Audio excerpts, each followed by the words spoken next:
Hi there, just a short video about advising salespeople not to sell.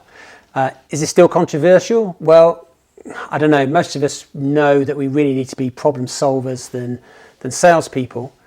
But in a recent conversation with somebody I've been working with, they told me that their own sales leader had been really too pushy with her on closing out a deal last quarter.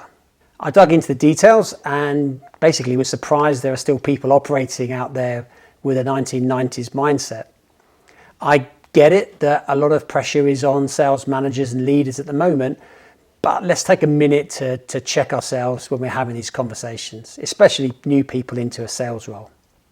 If I had one recommendation to anyone starting out in a sales career or reviewing where you are now, it would be to be the person who works hard on understanding the difficult, problematic and basically unsatisfactory state that the prospect finds themselves in and the value of moving to a better place. Be humble and emphasize how well you've helped others in a similar position. Allude to the fact that you can help them if they let you. Certainly be a giver ahead of any ask and help at the basic level where you can to start with. In other words, let them come to you. Now, let's take a moment to check back on some of the bad habits that I've seen so that you're not going to be that person. They can't wait to tell you about themselves and their product and their solution.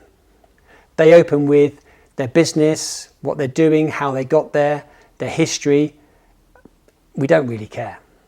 They interrupt you because you're talking way too slow, way too long to explain something that they know about, and if you just shut up, they can actually help you. They don't take notes. This is a visual reference that's huge. It shows you're either paying attention or you're not. And guess what? It's not really a trick. Can you really recall all the details that were discussed? So, look, you can't force someone to buy. There isn't a magic Jedi mind trick or some hypnotic trance you can put somebody in for a signature. The process will run at the pace set and agreed.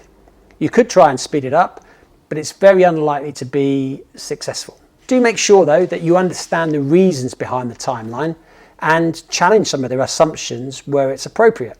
To help internally build up some contingency of the time and over-communicate the process and the progress that you have. The business themselves, the managers, the execs will always want you to get things done quicker. So knowing this, get ahead of it and explain with reality the situation, which gives you a lot of confidence. Now back to our friend's manager. One thing I can tell you, discounting at the end of a quarter, threatening to increase next month, or any other kind of pressure won't work, won't go well. In fact, it'll actually work negatively against you.